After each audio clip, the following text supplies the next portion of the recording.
आज शिक्षक दिवस है और शिक्षक के बारे में जितना बोला जाए उतना कम है। शिक्षक समाज के वो अंग हैं जो हमारा चरित्र निर्माण कराते हैं और जो एक जीव को एक इंसान बनाते हैं। शिक्षक हमेशा हम नौजवानों के लिए दुआ देते हैं। आज मैं भगवान से दुआ ये करता हूँ कि जितने शिक्षक हैं पूरे देश में उनके सम्मान की रक्षा हमेशा।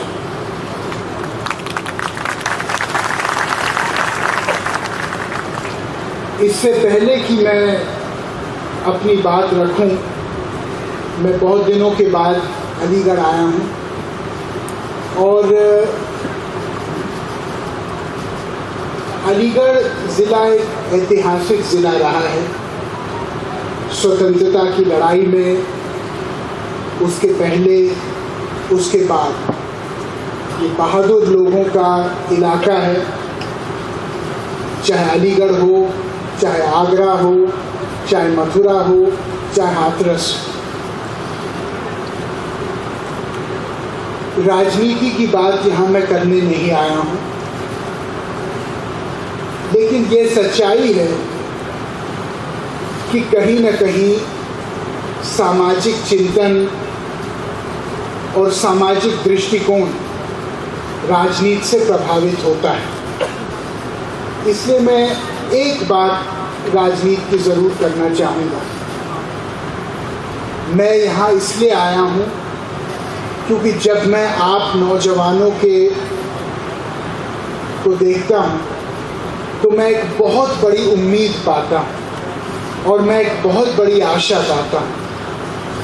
अगर देश को कोई बदलेगा, अगर देश का सुधार होगा, अगर देश आगे बढ़ेगा और विश्व गुरु बनेगा तो ये आप लोगों के हाथों से ही होने वाला है।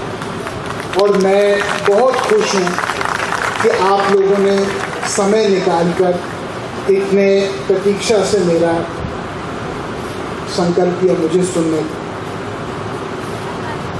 उत्तर प्रदेश इस देश की राजनीतिक राजधानी है और इसलिए मैं चाहता हूं कि उत्तर प्रदेश में से जो आवाज़ निकले वो एक सकारात्मक आवाज़। बहुत सालों से उत्तर प्रदेश की राजनीति धर्म, जाति और क्षेत्रवाद के पिंजरों में बटी हुई है और सिकुड़ी हुई है।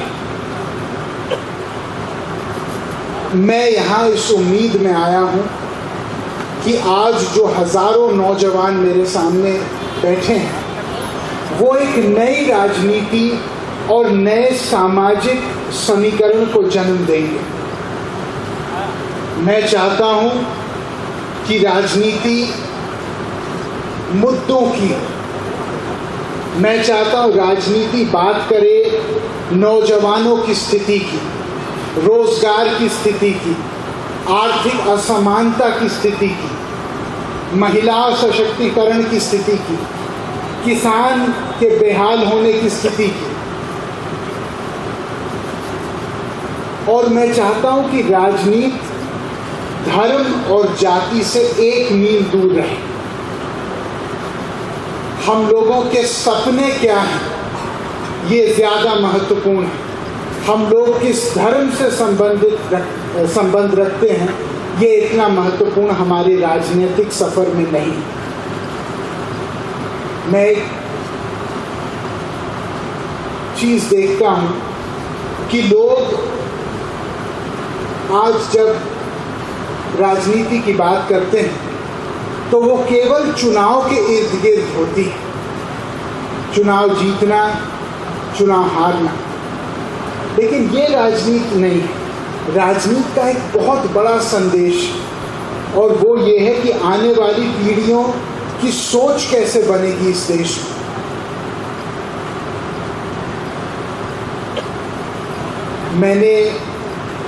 जब मैं यहाँ आया था तो कल मैं सोच रहा था मैं क्या बोलूँ यहाँ, और मैंने सोचा कि अलीगढ़ में सांप्रदायिक सद्भाव रहे, ये बहुत ज़रूरी है। आपने देखा मुजफ्फरनगर में कुछ वर्ष पहले क्या हुआ। कभी कभी हम लोग सोचते हैं कि आपसी भाईचारा, धर्मनिरपेक्षता बोलिए, आपसी प्यार बोलिए, अपनापन बोलिए, ये केवल फिलोसॉफिकल बातें हैं, ये एकेडमिक बातें हैं, लेकिन ये गलत है। क्या आप जानते हो कि मुजफ्फरनगर की जो प्रति व्यक्ति आय थी, जो पर कैपिटा इनकम थी, वो हिंसा और दंगों से पहले ग्रामीण उत्तर प्रदेश में नंबर 1 थी, और आज वो नंबर 9 है। क्योंकि ये इस प्रकृति का उसूल है कि जहाँ खून बहता है, जहाँ हिंसा होती है, वहाँ उसके बाद फिर प्रगति कभी नहीं हो सकती। ये जो सोच है हम बड़े कि तुम बड़े, ये सोच घातक है और जहरीली है। कुछ लोग ऐसा सोचते हैं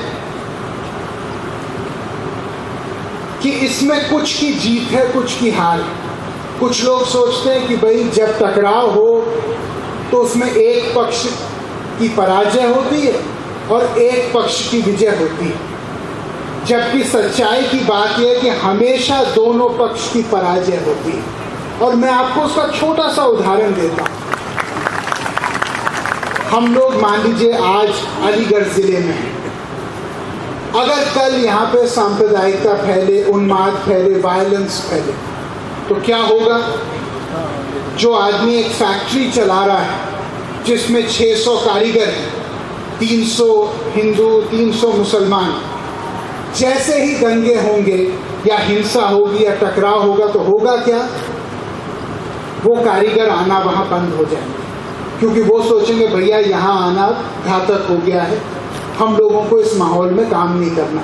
वो घर बैठेंगे लेकिन वो अपने जीवन के साथ रिस्क नहीं लेंगे, और होगा क्या कि सबका रोजगार समाप्त हो जाएगा। आपके बगल में मथुरा ज़िला है। कुछ महीने पहले कुछ लोग मेरे से मिलने आए थे। वो दुकानदार लोग थे, सामान्य दुकानदार। उन्होंने मेरे से कहा कि भैया हम लोग बिल्कुल रोड पे आ गए। मैंने कहा क्या हुआ? उन्होंने कहा हम कोसी कला के रहने वाले हैं, वहाँ धार्मिक उन्माद हुआ था, उसमें हम भी हिस्सेदार थे, आज हमारा सब कुछ नष्ट हो गया। भाइयों, मैंने बहुत सोचा है इसके बारे में। एक कविता है जिसका हिस्सा मैंने कहीं सुना है। वो कविता ये है, ये तेरे मेरे शीशे का घर, मैं भी सोचूं तू भी सोच, फिर हम दोनों के हाथ में पत्थर, मैं भी सोचूं तू भी सोच। हम सब लोग संवेदनशीलता से जीते हैं और हम सबके घर कांच के बने हुए हैं। अगर हम पत्थर लेके सोचेंगे कि केवल इसका घर नष्ट होगा तो ये हमारा सीधापन होगा।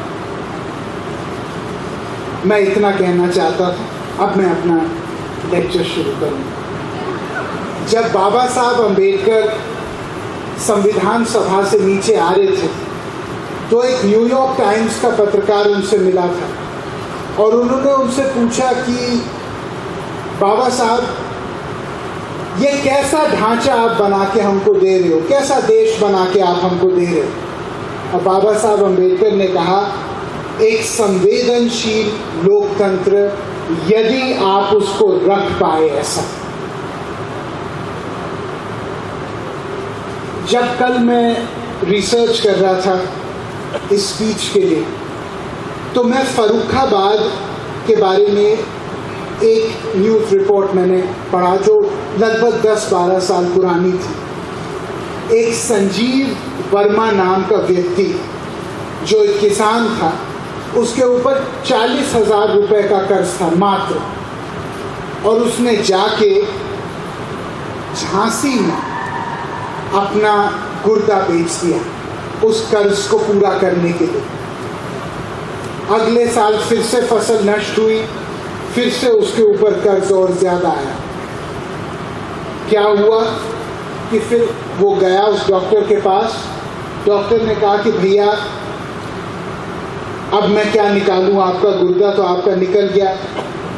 उसने कहा मेरा लिवर का एक हिस्सा निकाल दीजिए। डॉक्टर ने उसके लिवर का ऑपरेशन किया और वो वहीं का वो किसान मर गया। एक तरफ वो संजीव वर्मा है जिसको अपने शरीर का अंग बेचना पड़ा अपने बच्चों को पालने के लिए, और एक तरफ मैं देखता हूँ विजय मल्ल्या जी हैं जिनके ऊपर सरकार ने एक बहुत अच्छा कदम कुछ दिन पहले उठाया है और मैं सरकार को बधाई देना चाहता हूँ। लेकिन विजय मल्ल्या जी जिनको 9,400 करोड़ भारत सरकार के देने थे, उन्होंने तुरंत क्या काम किया, वो विदेश भाग गए। और कौन पकड़ा गया पूरे विजय मल्ल्या के प्रकरण में अभी तक? केवल एक आदमी जिसका नाम मनमोहन सिंह है। लेकिन वो मनमोहन सिंह नहीं है। मैं डॉक्टर मनमोहन सिंह जी की बात नहीं कर रहा हूँ क्योंकि मैं बड़ी इज्जत करता हूँ। मैं बात कर रहा हूँ एक पीलीभीत के किसान मनमोहन सिंह जी की, जिनके अकाउंट में 1100 रुपए थे और जिनको गलत तरीके से डाल दिया गया कि ये एक गारंटर हैं विजय मल्ल्या जी के लोन के लिए। कमाल। 2002 और 2015 के बीच में 2,24,000 करोड़ 2,24,000 करोड़ उद्योगपतियों का माफ किया गया है उनके लोन्स द्वारा, उनके एनपीएस द्वारा, नॉन परफॉर्मिंग एसेट्स द्वारा। 2,24,000 करोड़ कितना होता है? अगर 5 साल हम मनरेगा चलाते जिससे 20 करोड़ लोगों को रोजगार मिलता तो वो पैसे काम आते। अगर 1 लाख किसान जिसने पिछले 5 साल में आत्महत्या देश में की है, सरकारी आंकड़ा जो है, तो रियल आंकड़ा तो उससे 4 गुना होगा, हम उनकी जान बचा सकते थे। और पिछले 1 वर्ष में जो 3,000 बच्चे या 3,000 नौजवान 17 साल से लेकर 28 साल तक जिन्होंने आत्महत्या की, डिप्रेशन के कारण, इंडेटेडनेस के कारण, कर्ज के कारण, और उसके कारण जॉबलेसनेस के कारण, उनका जिंदगी हम लोग बचा सकते थे। सोशल इकोनॉमिक कास्ट सेंसस क्या कहता है कि 3/4 लोग इस देश में 5,000 रुपए कमाते हैं एक महीने में। 5,000 रुपए एक व्यक्ति नहीं कमाता, 5,000 रुपए परिवार कमाता है। इसका मतलब एक व्यक्ति ऑन एवरेज 33 रुपए रोज कमाता है अगर 5 लोगों का एक परिवार देखा जाए। और ये तो ग्रामीण भारत। क्या शहरी भारत बहुत आगे है? नहीं। जो 48 करोड़ लोग जिनको वर्किंग पॉपुलेशन कहते हैं हमारे देश के शहरी हिस्सों में, उनमें से 60% लोग एक दिन में $2 भी नहीं कमाते। मतलब 134 रुपए भी 56% लोग नहीं कमा पाते एक दिन में। उनको यूनाइटेड नेशंस वर्किंग पुअर कहता है, कार्यरत गरीब। हम लोग अगर चिकित्सा ऋण को देखें तो यह तो और भी ज्यादा भयानक है। इस देश में एक स्टडी की गई स्वास्थ्य मंत्रालय के द्वारा पिछले साल। क्या कहा? देश के 25 बड़े शहर लिए और उसमें यह पाया गया कि 20% शहरी लोग अपना इलाज नहीं करा सकते क्योंकि उनके पास उतना पैसा नहीं, वो इलाज कराते ही नहीं। और ग्रामीण में 54% लोग। 54% लोग इस देश के रूरल हिस्सों में, ग्रामीण अंचल में अपना इलाज कराने ही नहीं जाते हैं क्योंकि उनके पास उतनी आमदनी नहीं है। हम किस नए सदी की बात कर रहे हैं? देखिए, मैं ये कहूँगा आपसे कि आप लोगों के बीच में जो नए तंत्र बने हैं उनमें से बहुत सारी चीज़ के रास्ते हैं। गुजरात में एक ज़िला है राजकोट, आप एक आदमी के बारे में पढ़िए, उसका नाम था रत्ना आला। रत्ना आला एक नेत्रहीन आदमी है, अंधा व्यक्ति है, और रत्ना आला ने आरटीआई डाली। आप लोगों में से किसी ने आज तक एक आरटीआई डाली है किसी भी मुद्दे पे? एक व्यक्ति ने डाली है, आपने भी डाली है। आरटीआई एक बहुत बड़ा शस्त्र आपके हाथ में है, जो इस, देखिए, सत्ता परिवर्तन केवल हमारा लक्ष्य नहीं है, हमारा असली लक्ष्य है व्यवस्था परिवर्तन, सिस्टेमिक चेंज। और जब तक व्यवस्था परिवर्तन नहीं होगा, सरकार आई गई, उससे कोई फर्क नहीं पड़ना। रत्ना आला ने चिट्ठी लिखी कि मेरे गांव का जो सड़क है वो क्यों नहीं बना आज तक, बहुत ज़्यादा खराब था। पता चला, सब लोग को हंसे उसके ऊपर कि भैया तुम अंधे हो, तुमको क्या लेना देना सड़क क्या है, कैसे क्या नहीं है। उसने कहा नहीं भैया, सड़क तो हम सबकी संपत्ति है, क्यों नहीं बनी। पता चला कागजों में वो 2 बार बन चुकी थी। और फिर रत्ना आला ने मीडिया का सहारा लिया और अंत में वहाँ के सांसद, वहाँ के जिलाधिकारी, वहाँ के कप्तान को झुकना पड़ा और वो सड़क बननी पड़ी। मैंने इतने उदाहरण ऐसे देखे हैं। मैंने छोटा सा एक काम किया। जब मैं पीलीभीत का सांसद था तो मैं देखता था कि जो महिलाएं थीं उनमें प्रतिभा थी, मेहनत थी, बट वो मजबूर थी क्योंकि वो आर्थिक रूप से अपने पति के ऊपर निर्भर थी। मैं एक छुट्टी मनाने यूरोप गया था, बेल्जियम गया था। वहाँ मैंने एक दुकान में लेस देखा जो कुछ लोग विदेशों में अपने शादी के कपड़ों में डालते हैं या आपके बेड कवर्स पे और टेबल कवर्स पे डलता है साइड में। मैंने देखा ये लेस जो है ये हम लोग क्यों नहीं बना सकते, हैंडमेड। तो मैंने उन महिलाओं को कहा कि देखिए, यदि मैं विदेश से कुछ लोग को आग्रह करूं आपको सिखाने के लिए, क्या आप सिखाएंगे? उन्होंने कहा ज़रूर भैया, हम सीखेंगे, क्यों नहीं सीखेंगे। और हम लोगों ने उनसे आग्रह किया कि आप आइए और सिखाइए, हम आपको पैसा देंगे। 8 महीने वो रुके। 8 महीने में उन्होंने 800 महिलाओं को ट्रेनिंग दी। आज पीलीभीत जनपद में 2800 महिलाएं ये काम कर रही हैं और जो महिलाएं महीने का 2-3 हज़ार रुपये नहीं कमा पाती थी, आज उनकी फिक्स्ड इनकम 20,000 रुपये महीने है। उससे क्या हुआ कि वो बहुत सारी महिलाएं प्रधान बनी, वो बहुत सारी महिलाएं बीडीसी मेंबर बनी, वो बहुत सारी महिलाएं जिला परिषद लड़ी, क्योंकि जब उनके जेब में ताकत आई तो उनका स्वाभिमान भी जगा। उनका स्वाभिमान जगा तो उन्होंने कहा भाई हमको अपना हिस्सा भी चाहिए। और अपने मर्दों से कहा कि हम तो तुमसे 4 गुना ज़्यादा कमाते हैं, तो अब तो हम भी आगे आएंगे। देखिए, अगर हमको क्रांति लानी है तो हमको कहीं ना कहीं 2 मुद्दों पे सोचना पड़ेगा। एक, राजनीतिक सुधार कैसे हो, और 2, रोजगार में सुधार कैसे हो। राजनीतिक सुधार के बारे में मैं 2 सेकंड बोलना चाहता हूं। आज 82% जो नौजवान राजनीति में हैं, 82% वो लोग हैं जो कहीं ना कहीं राजनीतिक परिवार में जन्मे हैं। अगर मैं एक राजनीतिक परिवार में नहीं जन्मा होता तो आज मुझे भी शायद इतने प्रतिष्ठित विश्वविद्यालय में आके आपके सामने बात रखने का अवसर नहीं मिलता है। सच्चाई की बात यह है कि हमको राजनीति के दरवाजे आम लोगों के ऊपर, उनकी प्रतिभा के ऊपर, उनके मेहनत के ऊपर, उनकी सोच के ऊपर खोलना पड़ेगा। एक बहुत गरीब देश है मिडिल ईस्ट में जिसका नाम है जॉर्डन।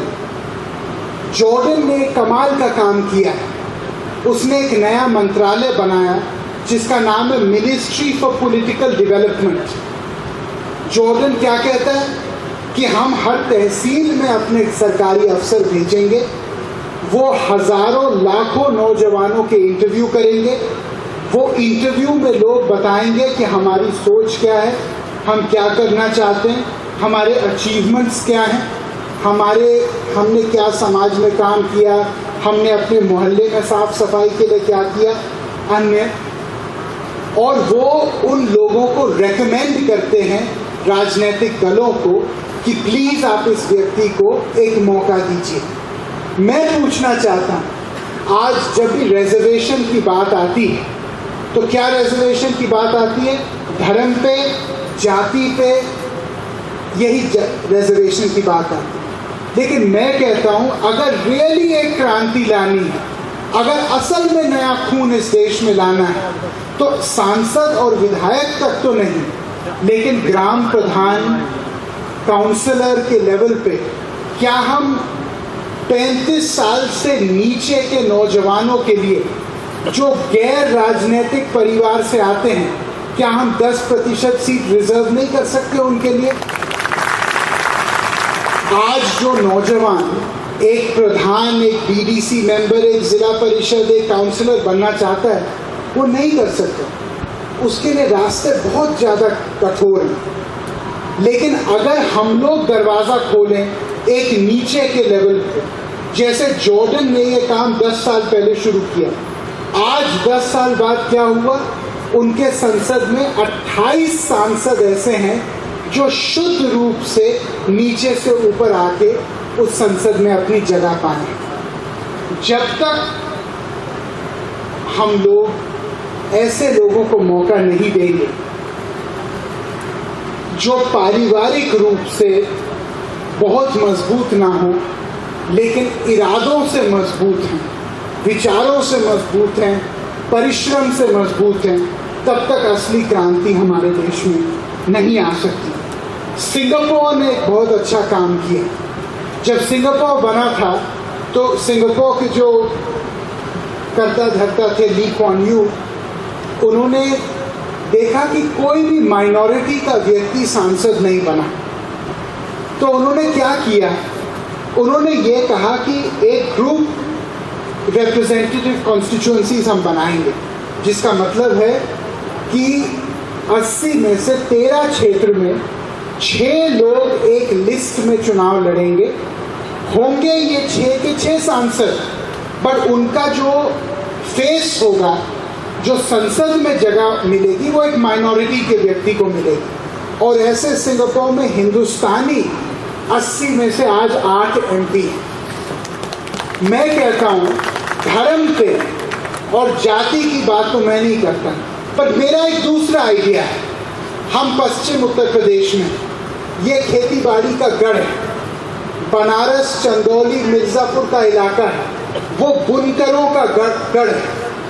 कोई ऐसे इलाके हैं जो श्रमिक संगठनों के गढ़ हैं, जैसे आगरा है। मैं कहता हूँ अगर हम कुछ सीट्स रिजर्व करें जिसमें केवल एक किसान लड़ पाए, कुछ सीट रिजर्व करें जैसे हम ग्रेजुएट कॉन्स्टिट्यूएंसीज करते हैं, तो अगर बनारस, मिर्ज़ापुर, चंदौली, भदोई में हम कहें यहाँ पे केवल एक शुद्ध बुनकर लड़ेगा, कहीं पे हम कहें कि ये एक पत्रकार लड़ेगा, कहीं पे हम कहें कि केवल एक आदमी जिसने NGO में काम किया है और जिसका 20 साल का रिकॉर्ड है NGOs में, केवल वो लड़ेंगे, तो होगा क्या?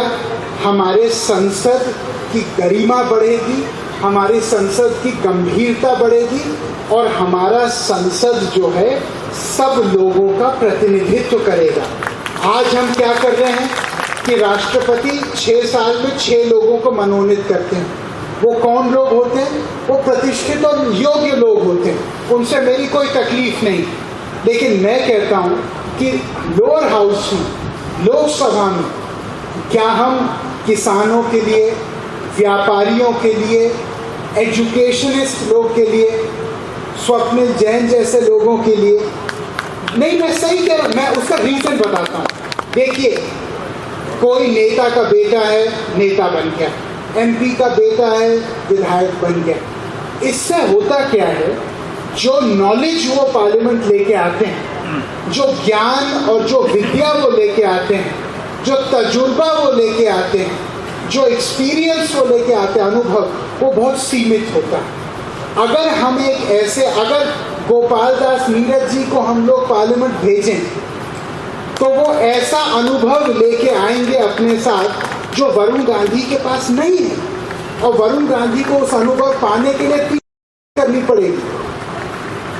मैं कहता हूं कि अगर हम लोग, जैसे संसद में हर कोई बात करता है किसानों की, हर रोज किसानों की बात होती है, लेकिन अगर दिल पर हाथ रख के कहें कि उनमें से कितने शुद्ध किसान हैं, तो आप लोगों को उस प्रश्न का उत्तर पता है। लेकिन अगर हम लोग ये कहें कि विदर्भ का एक क्षेत्र में एक किसान के लिए सीट रिजर्व, तो शायद विदर्भ में जो किसान रोज के रोज आत्महत्या कर रहे हैं, हो सकता है उस समस्या का कोई समाधान निकले।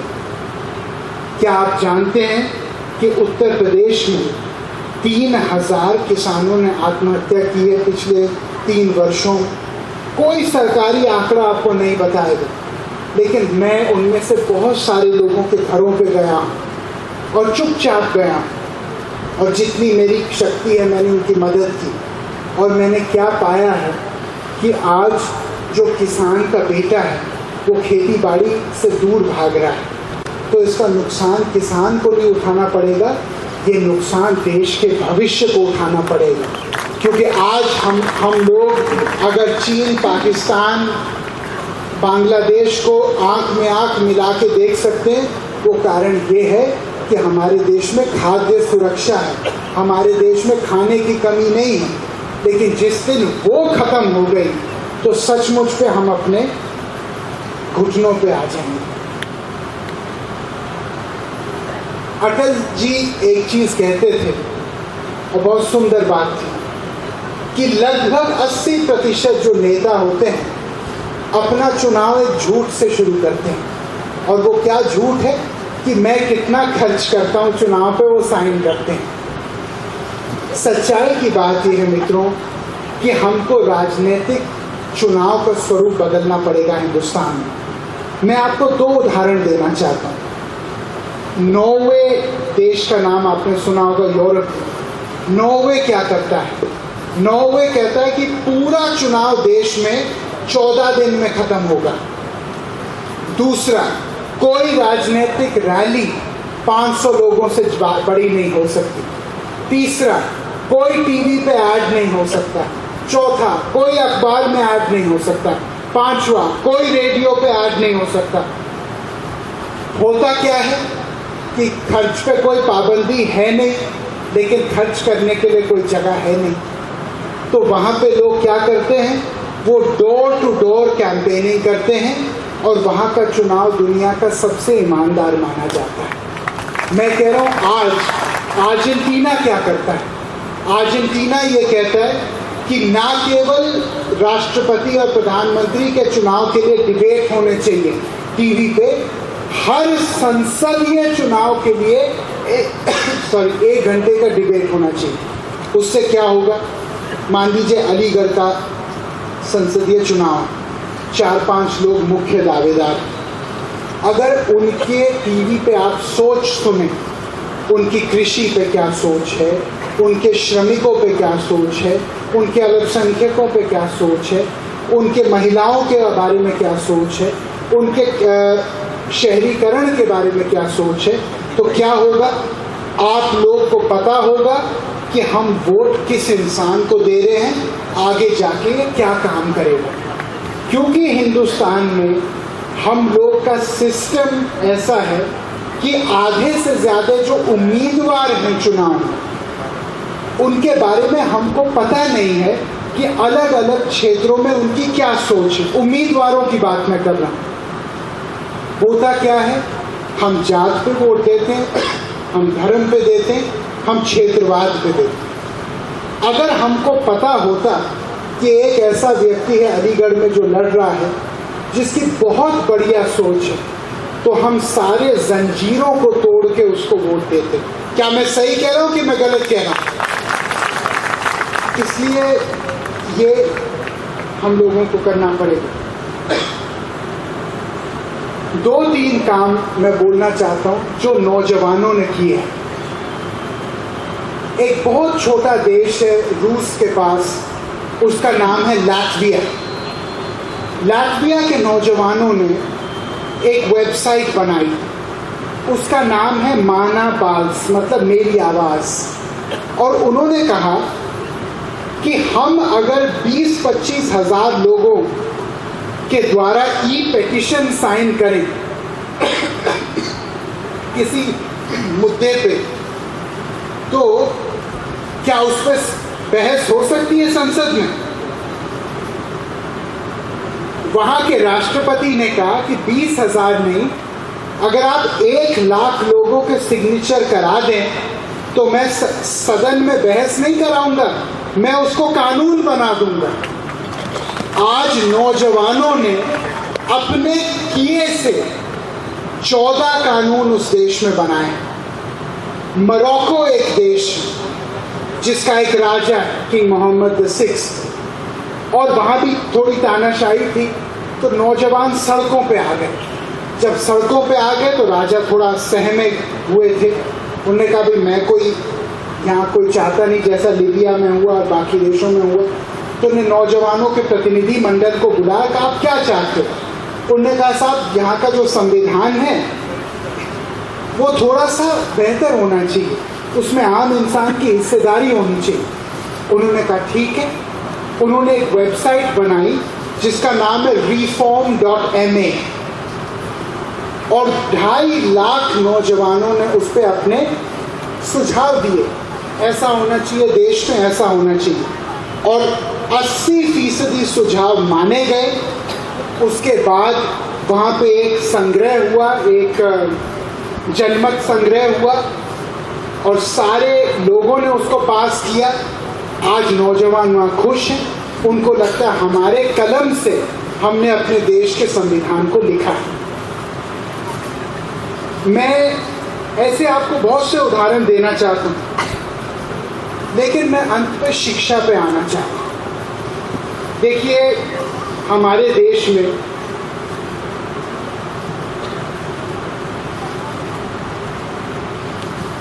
हम लोगों ने आज तक शिक्षा पे 3% मात्र GDP खर्च किया है।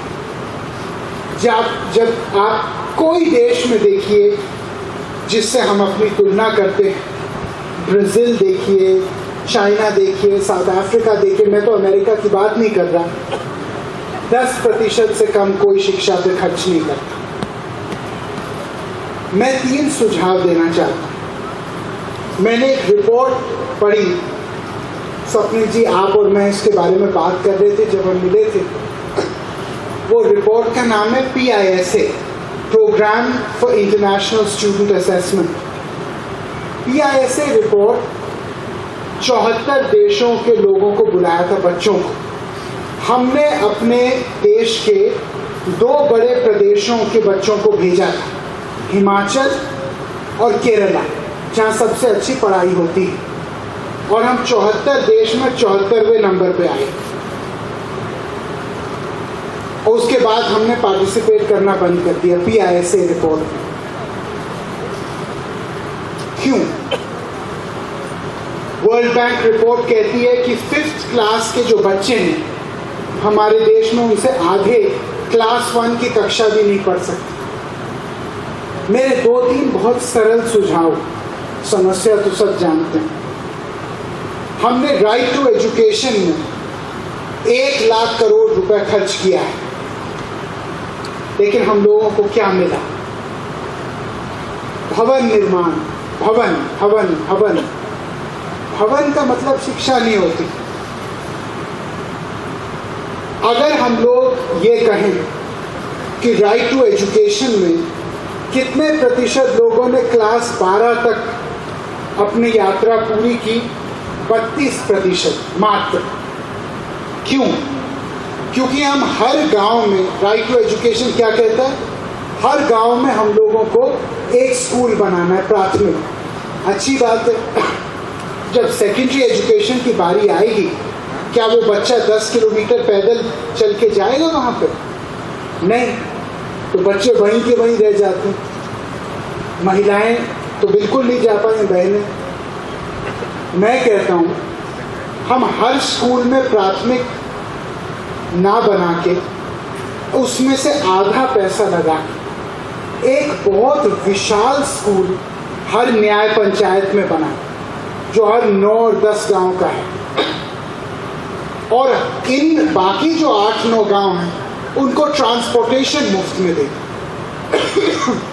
उनके लोगों को केवल ये भरोसा दे दें कि इतने समय आप वहाँ पे पहुँचोगे, बस आपको लेने आएगी, और इतने बजे बस आपकी बेटियों और बहनों को घर छोड़ देगी।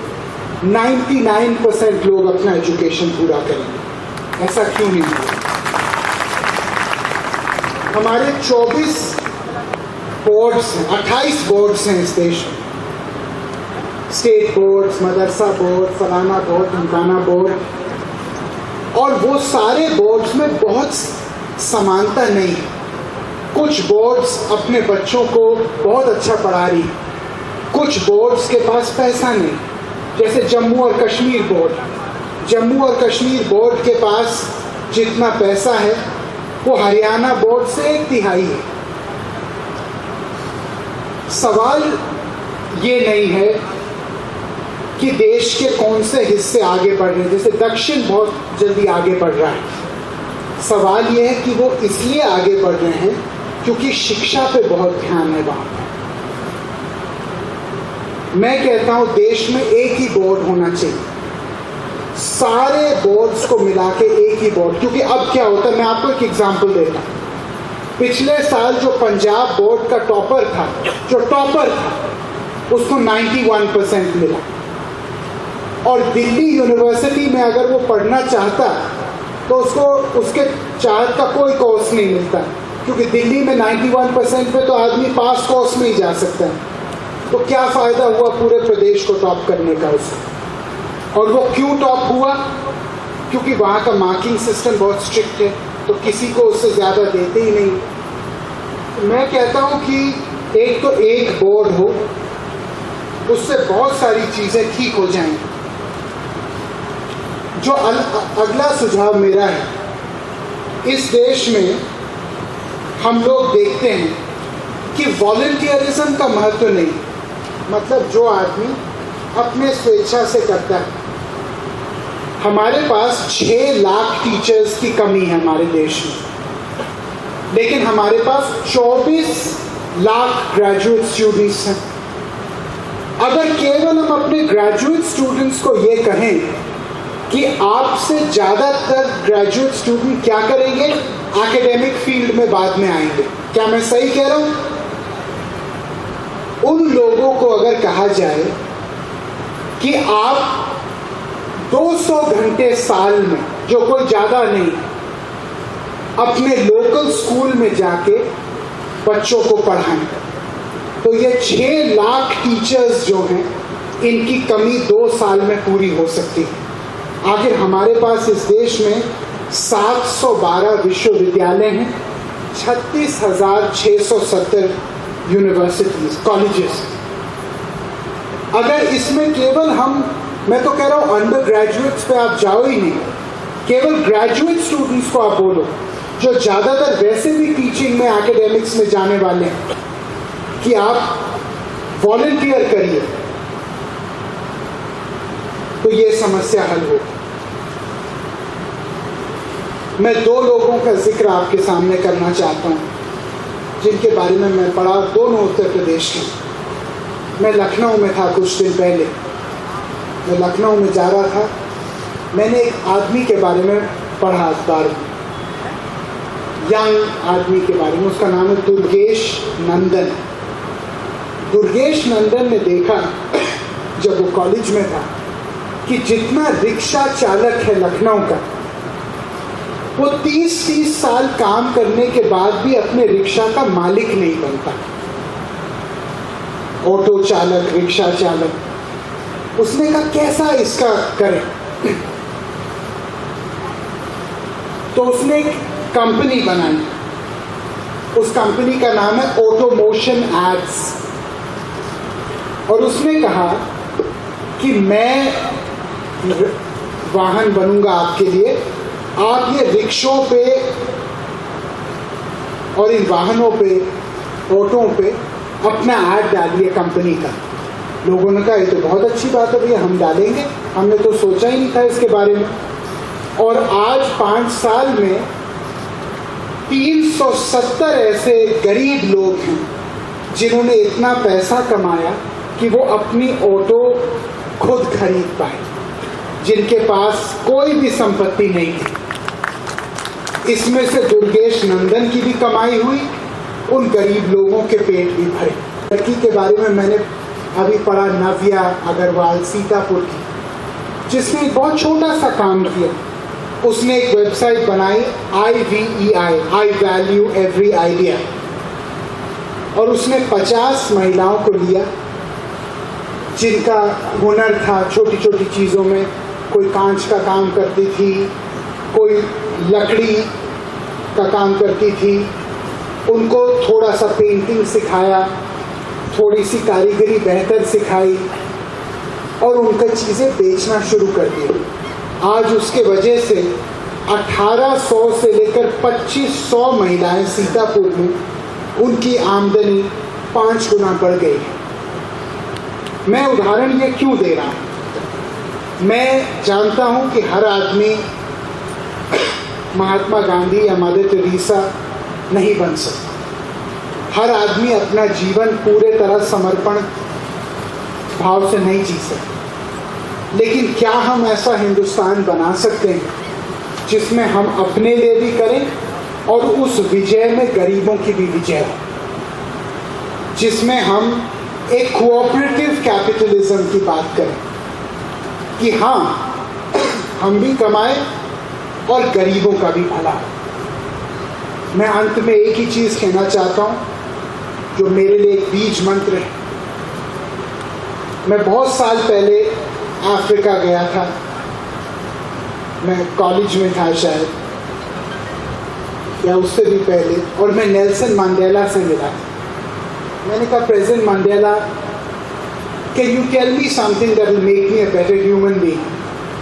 क्या आप मुझे कुछ बता सकते हैं जिससे मैं एक अच्छा इंसान बन पाऊँ? उन्होंने मुझे जो बोला मैं कभी उसको भूला नहीं। उन्होंने कहा, बेटा, अगर आप तेजी से बढ़ना चाहते हो तो आप अकेले आगे बढ़ो, लेकिन अगर आप दूर जाना चाहते हो तो चलो मिलकर साथ में आगे बढ़ें। मैं फिर से बोलूंगा, if you have to go fast, travel alone, but if you have to go far, let's travel together. हम लोगों को देश के लिए बहुत कुछ करना है। देश केवल एक लकीर का नाम नहीं है, देश हमारे अंदर है। और हम लोगों को संवेदनशीलता से करना है, आपसी प्यार से करना है, एक दूसरे के मान सम्मान की रक्षा करके करना है,